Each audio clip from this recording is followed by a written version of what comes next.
Okay. Hi, I'm Heather, and I am back to tell a little more, tell some more stories. So, what this series, Mommy Tell Me a Story, is about is inspired by my daughter, who, when she was little, she would ask me, Mommy, tell me a story. And unfortunately, there were quite a few times that I answered, Sorry, honey, I can't think of one. And it was either because I just really couldn't think of one, or the only ones I could think of, I couldn't figure out how to make them age appropriate, like safe for me to tell her. They all felt really kind of scary. So I very much regret not telling her more stories. Oh, the other reason that I would sometimes give is I was too busy. And I'm really, really disappointed in myself for how often I chose busy over my kid. So unfortunately, now she's not readily available. I can't just like grab her and like, hey, let's hang out. Let me tell you some stories and have her be excited about that. That's not currently our relationship, unfortunately. I hope we get back there. But now I'm kind of telling my childhood history story, both so that I can hear it again. Um, but maybe someday she'll want to listen to it, or maybe other people will find it interesting. I don't know. Really, the foundation of it is I'm telling the story for myself, but inspired by my daughter. So, um, what I did after episode 1, where I was talking a little bit about the first like 4 or 5 years of my life. Oh, I guess until about 6 when we left Maui. I actually probably truncated that story a bit too much, in that I focused it just on my mom and I, and a little bit on my friend Marama. I do wish I would have added a little more clarity around the story where I was saying that Marama and I were back to back with our little purses, and we were being bullied by a whole bunch of big kids. I really don't remember the details. I just know that the story I've been told is that the neighborhood we lived in, we were what was considered howlies, which I believe, I maybe don't even really know the meaning of it, but I believe is like a derogatory term for white people in neighborhoods in Hawaii that were predominantly, I'm trying to remember there was a lot of different people who lived there, but for some reason, but it makes sense. Whites were not popular. So I was one of the only white kids, and Marama was my friend, but she actually wasn't even fully white. So we got bullied a lot. But so that's just a little bit more about that. And then the other big piece is that I didn't introduce another character into the story, is that my mom met a man named Pete in Maui. He was one of our housemates. I guess we rented a room in the house that was called the Haile Miley house, and it was up on a hill in Haile Miley, and it was red, and we had geese, and we had a really cool tree in the backyard that I loved to climb with my friend Marama, and I actually even have a picture of that. And Mom and Pete started seeing each other, and I think we moved from the Haile Miley house just with Pete. I don't think we had any housemates, into another little house in the later, and that's where we had the that's where we had the rifle under the couch cushions. And so there's a lot of really cute pictures of me really small with Pete. I really dug him. I thought he was awesome. When we were younger, we went on lots of adventures. He had a Jeep that didn't have any doors, and it scared the crap out of me. And so I was always kind of mad at him because he would make me ride in the Jeep without the doors, and he wouldn't put the doors on for me. And it was scary. I didn't like it. Anyway, when we left Maui, we went to Alaska, and Pete was who we were going to be with. And yeah, because he had moved up there for work, and I think my mom had found some work. I don't know. Those details are fuzzy, but we had to get out of Maui ASAP. So by this time, I'm like 6.5, and we lived in the Anchorage area for a little while. I don't remember. I only have like the haziest of memories. And then I think it was on my 7th birthday, which is what this is a picture of. And I love this so much because my hat says, "Oh shit, Kodiak, Alaska." That's my very favorite hat. And I got teeth missing, I think, and there's a pink horse on the cake. And this was that same day. And so I think this was the day that we first arrived at the property that Pete had secured for us. I think at the time we were renting the property, but eventually they bought it. And that's my mom, and she is quite pregnant. Oh, there we go. Oh, I can see a little better there. She is quite pregnant with my brother Tom. And see, there's like patches on her knees, on her jeans. She's probably wearing some of Pete's jeans. And I'm trying to put on a brave face because I'm really fucking bummed out. I remember going, what the hell is going on here? We live in a trailer now, out in the middle of nowhere. It took us forever to get here.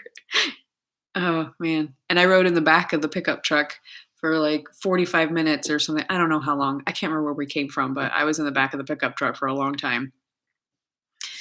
I didn't like it. And I kept poking up my head to be like, are we there yet? Are we there yet?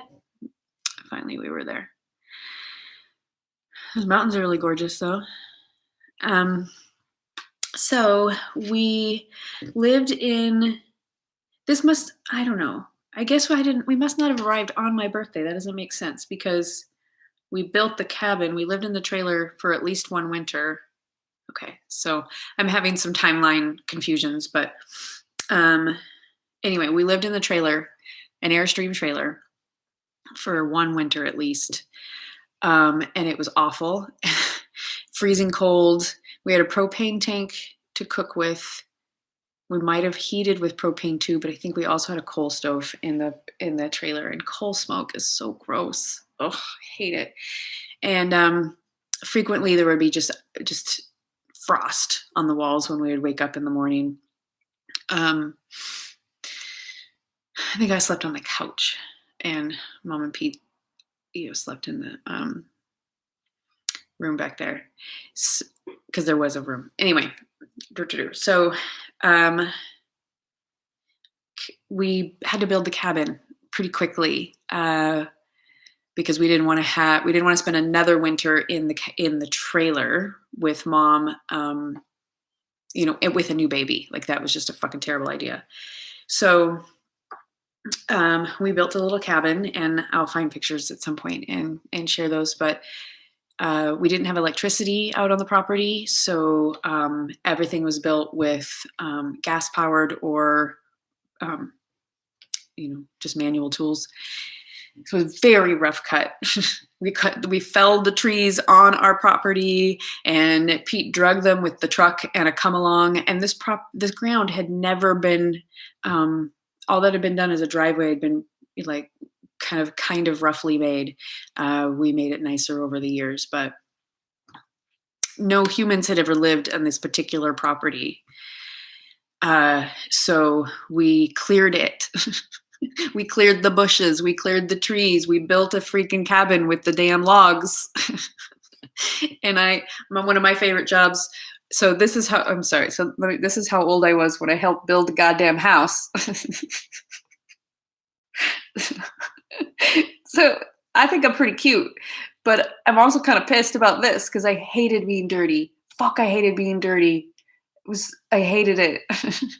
And I hated being cold, so I am wearing multiple layers here. And all of my clothes are hand-me-downs. We got them at Pick and Pay. I was always disappointed and embarrassed about my clothes, and they're always stained. But I just love my brother Thomas. He's in his Johnny Jump Up. He loved that thing, man. So anyhow, yeah, it was an extremely rough little cabin, and I don't think I remember finished, but I loved stripping the logs with this draw knife thing, and I also loved it when I got to make some holes. But yeah, I helped as much as I could. I mean, this is how freaking big I was. So I did what I could. I got tools for Pete. There would be other grown-ups that would come help, but I helped however I could. So yeah, it was pretty rough. But let's see. This is another thing I really kind of hated about our cabin is these are burlap sacks covering plastic that's covering the fiberglass, because it took a long time before we could afford to get milled lumber, because milled lumber was much more expensive than, say, trees that we felled on our property. So yeah, it took a long time to be able to put walls up. So we covered it what we could cover it with. And we had this one really nice chair that always pissed me off, and a matching couch, because they were beautiful when we lived in Hawaii. I loved this couch and chair set, and it just bummed me out how it got more and more shitty, got ruined, stained, whatever, like just over time, because there was just no way to stay clean. I mean, the floor, we don't even have carpets on the floor at the early stages. It's just rough cut lumber. So when I was helping my little brother, feeding the baby, that's Tom. I did have fun with him, but I was also grumpy and frustrated because I never got to play or just relax. I had to help out with I was just helping a lot. There was a lot of work to do. So what I'd like to point out here is back here is his homemade crib. This was before we scored a crib at the dump. It was complete. It was awesome. It was totally clean. It's like Buy Nothing. The Homer dump back in the late 70s was kind of like Buy Nothing is now, but Buy Nothing's way nicer. Don't get me wrong, way nicer, but that's what we had then. So we went to the dump. We saw a super well put together, the screws were all attached and everything, like crib. Somebody expected someone to come along and need that, and we did, because this is what we had is the crib for the baby. This is contact paper wrapped around thin pieces of wood, and this I think we must have had a love seat, a rattan love seat or something that was kind of not in great shape, so they just took this piece off, so that made one of the larger side. Yeah, so, and I am washing the baby in a pot. That's the same pot that I would use, when it was time to melt snow. That's how we frequently made bath water, was we melted snow, because we had to hand carry all of the water, especially in the wintertime, because it was frozen otherwise. So it was just drinking water that we would hand carry. And, you don't want to take a bath with water you've had to actually carry for 20 minutes from the car to the house through the snow. You melt snow. So I don't know what we're looking at, but anyway. Okay. So I'm wondering what I really want to say about this. I guess I'm just trying to maybe illustrate a little bit, here's the cabin. Okay, so this is February 14th, would have been 1981. This is not the best picture I have, but of the wedding, but this is Mom and Pete's wedding day, and that's our cabin. The window up here is my room. It is very small. Even I couldn't stand up. Except for kind of in the, mostly the middle. Grown-ups couldn't stand up except for in the very middle. And then the size of it, I don't remember the actual dimensions, but it was like a studio size, like a small studio. It was maybe 500 square feet is my guess. So maybe what most people consider a living room. That's the whole thing. And then this was the shed that they quickly built and pulled up to it to be the kitchen area. So what I'd also like to point out about this photo is that everybody is in their absolute best clothes. This is a wedding. People get dressed up for weddings. And so you'll note that everyone in their best clothes means even the groom he's wearing just a white wool sweater. The best man is wearing jeans. Looks like his Sorels. He didn't wear a tie with his flannel shirt and his green cap because he always wore that cap. I think this is the guy who, I think this might have been Mom's best friend's Barbara's brother. I think he officiated. So, yeah. There's some other really great photos of that day, but this just happens to be the one that I just happen to have right here. Okay. What else how do I want to wrap this up? Okay, so what else I kind of want to point out is we did not have running water. We did not have electricity. We lived a 45-minute drive from town, and we didn't always have a car. This is full-on off-grid living in Alaska in the late 70s, early 80s. And I wasn't very happy about it because we had lived in Maui and that was awesome. And then things got scary. And then we moved here and I had to build my own fucking house, man. I'm like, what's up with this? This is hard. I don't like this at all. This is hard work.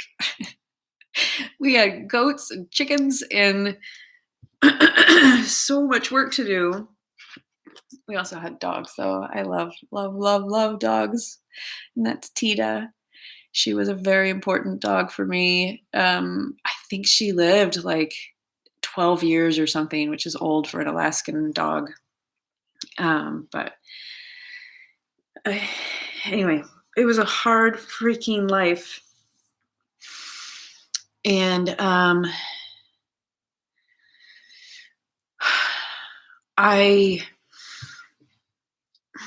mean, this.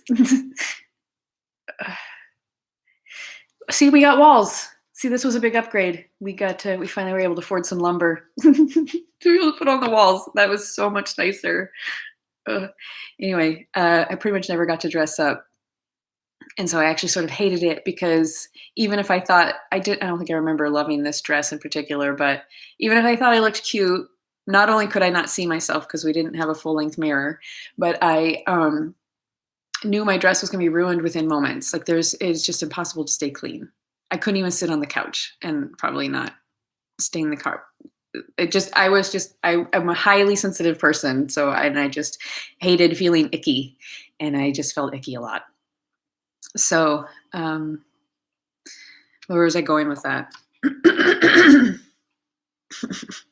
trying to wrap up this episode and then come back. I think I'm noticing I'm feeling a lot of activation in my system. And so maybe I'm gonna like shake or I'll get some more water, maybe I'll have some tea. I haven't had any warm beverage in a while. Yeah, I think I'm feeling kind of activated and upset. And maybe this is part of the reason why it was hard for me to tell stories. And it feels overwhelming because I feel like there's so much detail that I need to add in order for me to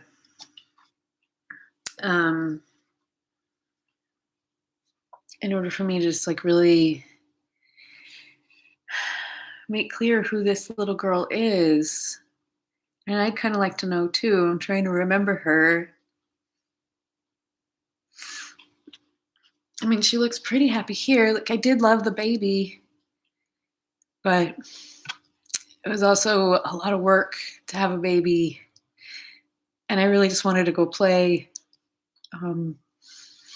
But between the baby and all the animals and the garden and the just endless chores, chopping wood and bringing in wood, and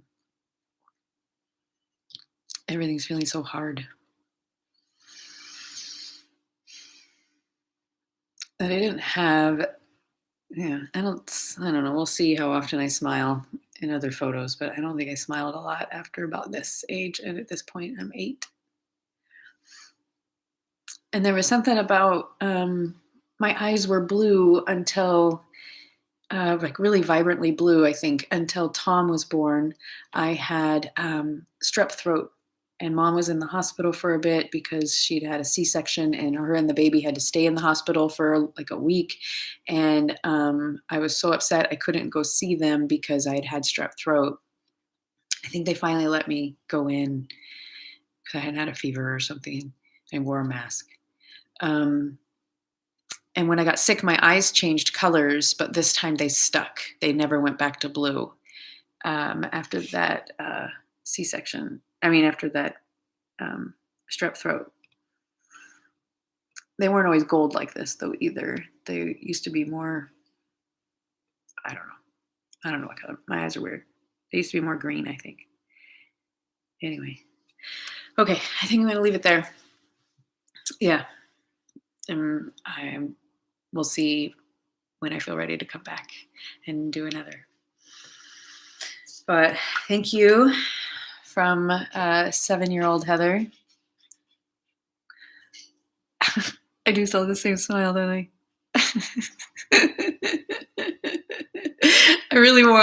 I hope someday somebody rustles up a trucker hat like this that says, "Oh shit, Kodiak, Alaska" on it. Because I would like one that was a little nicer because I didn't like that mesh. Like I thought it was yucky. I want the like baseball cap style, like nice kind. This is "Oh shit, Kodiak, Alaska." Okay. All right. Thank you for being on the receiving end of this story. There'll be more to come. Have a great day.